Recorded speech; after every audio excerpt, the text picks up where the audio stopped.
халық емі, табиғи антибиотик деген не? Егерде табиғи антибиотик дегеннің не екенін білгіңіз келсе, онда видеоны аяғына дейін көріңіз, ұнаса тіркеліңіз, лайк басыңыз, коммент жазыңыз, поделиться батырмасын басып елмен бөлісіңіз, және де қоңыраушанды басып қоюды ұмытпаңыз. Бұдан да күшті, бұдан да жақсы видеоларды жіберіп алмас үшін. Антибиотик түрлі ауруды емдейді. Ол ағзадағы микробты, вирусты, инфекцияны өлтіріп, аурудан айықтырады. Десе де антибиотик ауруды емдегенмен басқа ағзаға зиянын тигізеді.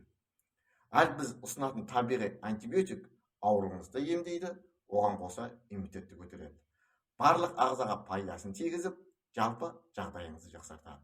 Сонымен осындай кереметке ие табиғи антибиотикпен бірге танысайық. Сарымсақ. Сарымсақ бактериямен, вируспен және құртпен күреседі. Көкөністің құрамындағы диалит, сульфид ағзаны уланудан қорғайды. Одан бөлек стафилококк, стрептококк, сальмонелл, сүзек ауруларынан қорғайды.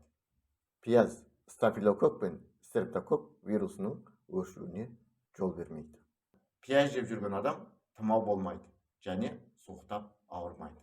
Ақжелкек бактерия мен инфекцияның көзін жояды. Оның құрамындағы ризоцин мен бензилоцинат заты несіп жүйесінің жұмысын жақсартады. Шомыр ағзадағы бактерияны өлтіреді. Одан бөлек жара мен жарақаттың тез жазылуына септігін тигізеді. Итбүлдіргі зардабы мол бактерия мен саңырауқұлақты жояды. Ал мүкжүйдек пен мүкжүйдек шырыны несеп жолдарындағы инфекцияны емдейді. Анар асқазан ауруларына керемет ем болады. Ал оның қабығын қайнатып ішсеңіз, жұқпалы ішек ауруларын емдейтін тамаша антибиотик болады. Оның құрамындағы флавоноид органикалық қышқыл ағзаны қуаттандыруға қабілетті. Ара желімі ағзаны қуаттандырады. Жырып, сырып алған жараны тез емдейді. Күйікке және үсуге де керемет ем болады. Ол үшін мына мазды дайындап аласыз. 15-20 грамм ара желімді 100 грамм зәйтін майын араластырып, ыдысымен ыстық суға саласыз. Үздіксіз қозғай отырып, 1 сағат қайнатасыз. Осы уақыттан соң қоспаны сүзіп алып, шыны ыдысқа құясыз. Дайын болған қоспаны жараға жақсаңыз, тез жазылады. Ал емдік қоспа салынған ыдысты күн тимейтін салқын жерде сақтайсыз.